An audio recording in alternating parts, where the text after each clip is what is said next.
438장. 내 영혼이 은총 입어 중한 죄짐 벗고 보니 슬픔 많은 이 세상도 천국으로 화도다. 할렐루야 찬양하세. 내 모든 죄 사함받고 주 예수와 동행하니 그 어디나 하늘나라. 주의 얼굴 뵙기 전에 멀리 뵈던 하늘나라.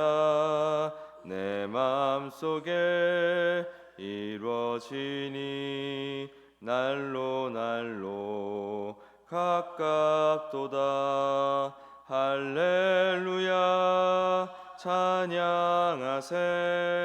내 모든 죄 사함받고 주 예수와 동행하니 그 어디나 하늘나라.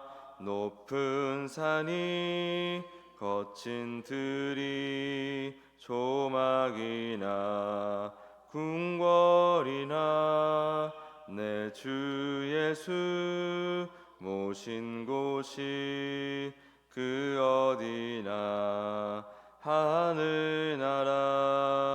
할렐루야 찬양하세. 내 모든 죄 사함받고 주 예수와 동행하니 그 어디나 하늘나라. 아멘. 우리 시간 기도하실 때 지난 주일에 손편지를 작성했습니다. 손편지 태신자에게 전달할 때 태신자의 마음문이 열리기 원합니다. 그리고 5월 첫째 주일에 있을 정교회 노방전도, 이 노방전도를 통해서 준비된 영혼들 만날 수 있도록 도와달라고, 또 전쟁의 완전한 종식과 세계 질서, 평화의 질서가 회복되고 경제 회복을 위해서 우리 주여 한번 부르고 기도드리겠습니다. 주여. 주님 은혜를 주십시오. 함께 해주십시오. 주님 감사합니다. 주님 감사합니다. 주님의 은혜로 살아갑니다. 주님의 은혜로 살아갑니다. 어떤 상황에서든지 우리가 주님께 우리를 내맡깁니다. 주님께 모든 것을 올려드립니다. 주님 역사하여 주십시오. 함께 해주십시오. 불쌍히 여겨 주시옵소서. 주님 우리의 기도드리는 모든 제목 가운데 함께하사 아버지 우리를 위로하시고 힘을 주시고 아버지 지혜를 주시고 마땅히 가야 될 바를 가야 될 수 있도록 역사하여 주시옵소서. 함께하여 주시옵소서. 모든 행축의 가정 가운데 함께하시고 오늘도 드려지는 개인의 기도 제목 가운데 함께하여 주시옵소서. 하나님 감사합니다. 오늘도 주님께 우리 삶을 의탁하기 위해서 나와왔습니다.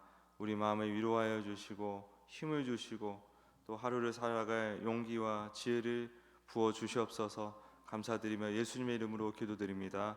아멘. 오늘 하나님 말씀은 창세기 35장 6절에서 12절까지의 말씀입니다. 창세기 35장 6절에서 12장까지의 말씀입니다.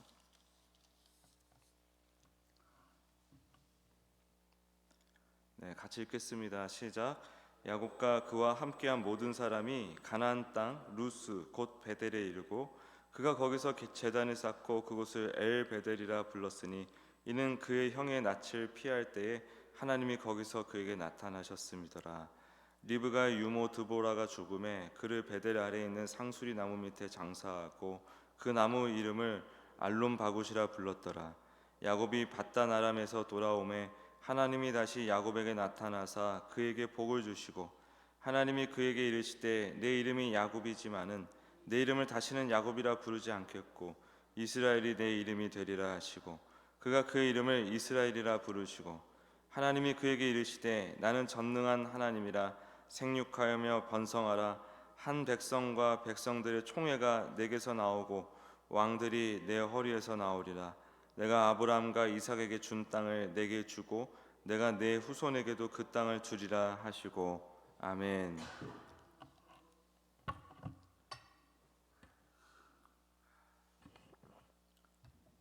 네, 오늘 이 말씀을 가지고 내가 주리라라는 제목으로 말씀 증거하겠습니다. 이제 베델까지 야곱을 밀어 올리신 하나님, 끝내 야곱이 오만 과정을 거쳐서 베델에 이르게 됩니다. 베델에 이른 거는 야곱뿐만이 아니고 야곱과 함께한 모든 사람이 그 야곱에 묶여가지고 베델에 와서 구원의 은혜를 함께 누리게 되는 그런 장면을 우리가 지금 보고 있습니다. 그 예로 오늘 리브가의 유모가 또 죽어서 장사되는 장면도 나오죠. 그가 누군지는 우리는 전혀 알 수가 없으나 어쨌든 그냥 설명한 대로 유모구나 라고 우리가 알 수 있는데, 유모는 그 라반의 집에서 살던 분 아닙니까? 라반의 집에서 그 라반의 딸 자기 주인을 모시고 살다가 갑자기 야곱에게 속해져 가지고 베델까지 왔어요. 그리고 베델에 묻혔습니다. 우리가 열심히 기도하고 또 예수님 붙들고 살아가다 보면 우리와 함께한 모든 사람들도 주님께서 반드시 구원해 주시고 우리가 누리는 그 예수님을 함께 누리게 하실 줄 믿습니다. 주 예수를 믿으라 그리하면 너와 내 집이 구원을 받으리라 얻으리라, 그 말씀이 참으로 그렇습니다. 다만 우리가 해야 될 일은 주 예수를 잘 믿는 것이죠. 또 오늘 11절을 보니까 생육하라 번성하라 라는 명령이 나오죠. 이 두 동사가 다 명령형입니다. 명령 맞습니다. 야곱을 향한 명령입니다. 그런데 표현이 참 재밌어요. 한 백성과 백성들의 총회가 내게서 나오고 왕들이 내 허리에서 나오리라 이렇게 말씀하시고, 내가 아브라함과 이삭에게 준 땅을, 12절이죠. 내가 아브라함과 이삭에게 준 땅을 너에게 주고 내가 내 후손에게도 그 땅을 주리라. 명령은 야곱에게 하시고 일은 하나님이 하신대요. 그게 하나님의 방식이에요. 우리는 하나님의 명령을 수행할 능력이 없습니다. 그 작은 것은 할 수 있어요. 예를 들면 신라면 사와라 이런 건 할 수 있어요. 별거 아니에요. 기도 1시간 해라 이런 건 하면 돼요. 근데 하나님이 아브라함과 이삭에게 준 땅을 너에게 주리라, 너가 그거 쟁취해봐라, 만약 그러신다면 우린 그걸 할 수가 없거든요. 하나님께서 하실 수 있는 일이 있어요. 하나님만이 하실 수 있는 일이 있어요. 그 일은 우리가 흉내를 낼 수가 없는 것입니다. 흉내 낼 필요도 없는 거예요. 왜? 하나님이 하시기로 한 거니까. 죄인들은 죄가 이것을 끊임없이 곡해를 해요. 하나님이 하신다는 것을 내가 열심히 해야 하나님이 하신다는 것으로 뒤바꿔 버려요. 항상 하나님이 하신다 그랬거든요. 근데 내가 열심히 하면 하나님이 그 일을 이루시는 것처럼 우리가 다 나에게로 끌어와서 거기에 집착을 해요. 제가 저번에 수요예배 때 불교에서 이 세상을 이해하는 방식에 대한 그 체계가 있어요. 인식의 체계. 그걸 소개해드렸는데 50까지는 1식부터 80까지 있는데 1식, 2식, 3식, 4식, 5식 이런 식으로 있는데 1식부터 50까지는 오감을 얘기하는 거고요. 그 다음에 6식은 뭐냐면 이성적인 판단을 얘기하는 거고, 그 다음에 8식이 뭐냐면 무의식이에요. 무의식. 그 프로이트가 말했던 무의식. 그래서 우리 인간은 현실을 보는 사람이 아무도 없어요. 무슨 얘기냐면 어떤 사물, 사건, 사람을 보고 경험할 때 우리는 그 무의식의 창고 안에 있는 과거의 경험과 기억을 통해서 그것을 판단합니다. 렌즈예요, 렌즈. 어떤 기타를 봤어요. 근데 기타에 대한 아름다운 추억이 있는 분들은 그 기타를 보면 그냥 좋아요. 무의식이 딱 씌워져서 보니까. 그래서 인간은 단 한순간도 현재를 못 보는 존재입니다. 다 과거를 통해서 보는 존재. 우린 지금도 서로를 과거처럼 보고 있는 거예요. 그리고 칠식이 뭐냐면 무의식을 끌어와 가지고 나랑 다 연결을 시켜요. 그리고 집착하게 만듭니다. 그게 칠식이거든요. 근데 이제 심리 상담을 이렇게 공부하다 보니까 웬만한 건 다 이 불교로 연결되게 돼 있더라고요. 웬만한 건 다 연결이 돼요. 프로이트도 융도 이 불교의 인식 체계와 또 연결이 됩니다. 어쨌든 인간의 이 죄의 본질이 뭐냐면 집착이거든요. 집착. 그게 불교에서 주로 내거는 얘기긴 하지만 우리도 이것을 충분히 받아들일 만한 상식이에요. 상식. 우리도 욕심, 욕망이라는 게 있지 않습니까? 그 욕망의 본질이 집착이에요. 그러니까 하나님의 일조차도 내 걸로 끌어와서 집착을 해버린다 이 말입니다. 그래서 그렇게 자꾸 이제 생각하다 보면은 그러니까 마치 하나님의 일하심을 내 노력의 결과물처럼 여기게 됩니다. 하나님이 일하신 건데 내가 노력해서 하나님이 그 일을 하신 것처럼 내가 생각하게 돼요. 그러면 신앙생활의 무게중심 자체가 하나님의 은혜가 아니라 나의 노력과 열심으로 옮겨지게 되고 우리는 어느새 하나님이 나에게 가장 주고 싶어 하시는 것이 아니라 내가 원하는 것만 구하기 시작합니다. 그런 식으로 계속해서 왜곡이 되는 거예요. 우리 신앙생활이. 그 12절에 내가 주리라 라고 했던 이 동사를 보면은 미완료형입니다. 이제 완료된 과거가 아니라 지금도 계속되고 있는 하나님의 일하심이에요. 그러니까 아브라함에게 하신 언약, 이삭에게 반복하신 언약, 이제 야곱에게 또 확인하시는 언약, 그 언약을 철회하지 않으시고 그냥 쭉 그 언약을 통해서 일을 해오셨다 이거예요. 우리는 나와 하나님과의 관계만 생각하죠. 그게 아니라 하나님은 아담으로부터 그리스도까지의 모든 관계를 동시에 생각하고 계시거든요. 그래서 나에게 지금 말씀하시는 그 말씀, 내 인생에 이루어 주시는 그 언약 안에서의 그 일하심, 그것은 당대에 나에게만 주시는 말씀이 아니고 우리 조상, 믿음의 조상 아브라함 때부터 하시던 말씀을 지금 나에게도 하시는 거거든요. 그거를 우리가 흉내낼 수 있습니까? 아브라함 때부터 약속하시던 거, 아브라함 때부터 우리 자녀를 위해 애써오시고 노력해오시고 열심을 내신 그 열심을 우리가 흉내낼 수 있냐고요. 우리는 당장에 눈앞에 있는 것도 제대로 못 보는데 현실을 온전히 보지 못하고 다 과거에 사로잡혀서 사는 존재인데 그런 연약하고 사실 어떻게 보면 보잘것없는 우리가 하나님의 그 크신 섭리를 어떻게 이해하고 그것을 나의 열심으로 성취할 수 있는 것으로 여길 수 있겠습니까? 그 중에서 가장 우리가 오해하고 곡해하는 게 뭐냐면 구원이에요. 구원. 우리도 모르게 하나님과 이제 친해지다 보니까 이 구원도 약간 가볍게 보여지는 경향이 있어요. 우리 죄인들이 계속해서 그것을 구원의 어떤 가치, 값어치를 약간 쉽게 생각하는 거죠. 이제 인이 박히고 익숙해지니까 그 구원을 너무너무 쉽게 우리가 생각을 하는데 구원은 절대로 우연히 일어나지 않습니다.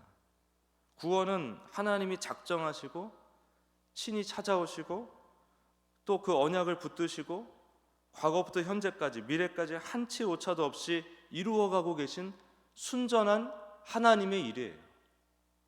그 구원 절대 쉽게 일어나는 거 아닙니다. 야곱의 인생을 보십시오. 야곱의 인생.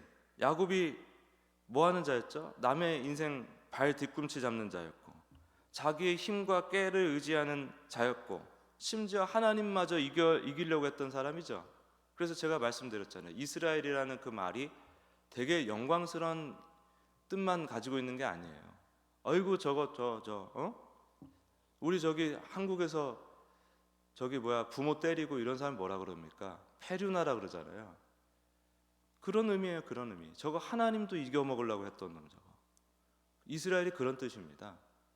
그리고 동시에 한돛뼈를 얻어맞은 이스라엘이잖아요. 그러니까 하나님만 의지할 수밖에 없는 존재.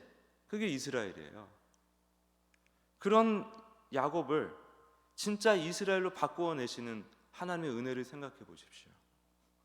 그게 하나님의 일하십니다. 그건 우리 힘으로 이뤄낼 수 있는 게 절대 아니에요. 그 언약이 야곱을 이스라엘로 바꿔내신 그 일이 하나님께서 일방적으로 찾아오사 맺으신 그 언약을 중심으로 하신 일이에요. 하나님께서 약속을 하셨기 때문에 내가 너를 반드시 구원하겠다. 뭐 영문도 모르고 듣고서 아유 무슨 일인가, 무슨 말씀이신가 하다가 그 일을 이루어지는 것을 경험을 했죠. 아브라함도 이삭도 야곱도 마찬가지고. 근데 그 일이 그리스도를 믿는 우리 안에도, 우리 인생에도 지금 펼쳐지고 있는 것입니다. 이게 놀라운 일이죠. 아브라함과 함께 하신 하나님이 나와 지금 함께하고 있고, 이삭과 야곱과 함께 하신 그 하나님이 지금 나와 함께하고 계신 거예요. 사람의 힘으로, 사람의 방법으로 절대 이룰 수 없는 이 구원의 역사가 지금 우리 인생 가운데 펼쳐지고 있는 것입니다. 우리는 구원을 받았고 또 구원의 완성을 향해 지금도 계속해서 가고 있죠. 야곱의 삶에 깊숙이 개입하셔서 그 교만을 꺾으시고 꾀를 무너뜨리시고 하나님 앞에 철저히 무릎 꿇게 하셨던 그 하나님이 지금 우리의 삶 속에서 똑같이 일하고 계십니다. 근데 우리가 한번 생각해 보면 우리는 장엄한 자연의 현상을 봐도 감동을 하고 눈물을 흘릴 때도 있어요. 막 노을이 지는 걸 보면서 야, 참 놀랍다, 참 아름답다 감탄을 하고, 때로는 뭐가 그렇게 감격스러운지 눈물이 주룩주룩 흐를 때도 있습니다. 감성이 좀 있으신 분들은. 그런데 온 우주를 동원해서 나 한 사람을, 이 야곱과 같은 나 한 사람을 이스라엘로 빚어가시는 그 하나님의 손길을 경험하는 일이란 어떤 경험이겠습니까? 얼마나 놀랍고 감동스러운 일이겠어요. 내 삶의 모든 또 실패와 좌절과 수치와 그 연약함과 완악함과 게으름과 악함, 그 모든 것조차도 하나님께서 나를 바꿔내시는 재료로 사용되는 것이라는 사실을 깨달을 때 우리가 또 경험되어지는 하나님의 놀라우신 은혜, 그것은 오직 예수 그리스도 안에서 택정받고 구원받은 성도들만 누릴 수 있는 거예요. 그래서 제가 맨날 강조하는 게 예수 그리스도를 날마다 구하고 만나고 누리라는 겁니다. 이게 성도에게 가장 중요한 일이에요. 이건 막연한 신앙적인 구호가 아니에요. 그냥 입으로만 예수 하라는 얘기가 아니라 예수님을 구하고 만나고 누릴 때 온 우주를 동원하여 나를 이스라엘로 빚어내시는 하나님의 손길이 보이기 시작하는 겁니다. 내 연약함과 패역함조차도, 그것이 폭로당하는 그 순간조차도 하나님이 나를 향해 언약을 붙드시고 일하고 계시는 증거로 우리가 보게 돼요. 포착하게 돼요. 모든 것이 예수 그리스도를 통해 열리고 부어지고 경험되어집니다. 신앙이 왜 이렇게 퍽퍽할까요? 그리스도와 교제를 하지 않아서 그래요. 예수님과 교제한다는 것은 늘 똑같은 얼굴을 보고 똑같은 얘기를 나누고 한다는 의미가 아니거든요. 예수님은 무한하신 분이고 늘 새로우신 분이기 때문에 오늘 우리가 만나는 예수님은 어제의 주님과 달라요. 그래서 날마다 예수님을 구해야 되는 것입니다. 우리가 무엇을 구하고 있는지 돌아봐야 돼요. 우리가 예수님을 구하면은 예수님을 통해서 이루어지고 있는 이 놀라운 섭리가 보이고 경험되어지고 깨달아지고, 그것이 나를 치유하고 그것이 나에게 힘을 주고 용기와 지혜를 주는 하나님의 은혜의 통로란 말이에요. 예수님을 구하는 것. 일상의 필요들은 당연히 아버지께 구하는 건 당연한 거지만은 그 구함 이전에 가장 근원적으로 우리가 가장 우선적으로 구해야 될 게 바로 예수 그리스도인 겁니다. 그래야 아브라함과 이삭과 야곱에게 이루어진 그 언약이 지금 우리 삶에서 살아 움직이고 있음을 내가 깨닫는 그 은혜를 가지고 오늘도 세상에 속하였지만, 여전히 우리가 육신의 몸에 세상에 속하였지만 진정한 하나님 나라의 백성으로서 누리면서, 그 하나님의 은혜를 누리면서 살아갈 수 있는 거예요. 예수님과 함께 해야만. 우리의 어떤 소욕에 어쩔 수 없이 내놓을 수밖에 없는 나를 위한 것들, 그 기도 제목에만 사로잡혀 있으면 우리는 이 신앙의 이 묘미, 즐거움을 누릴 수가 없는 거예요. 진짜 즐겁고 감사하고 기쁘고 평안한 하루를 위해서라면 오늘도 주님을 구하고 또 구하십시오. 주님께서는 반드시 그 기도에 응답해 주시고 우리와 함께 하시리라 믿습니다.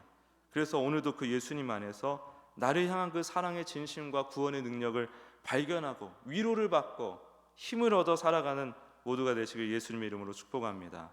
기도하겠습니다.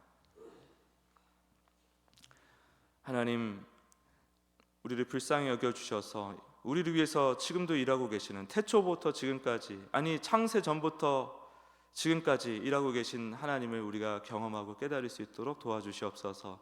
예수님 만나서 예수님과 함께하는 그 기쁨, 예수님과 함께하는 평안, 행복, 그거를 먼저 누리는 인생이 될 수 있도록 축복해 주시옵소서. 감사드리며 예수님의 이름으로 기도드립니다. 아멘.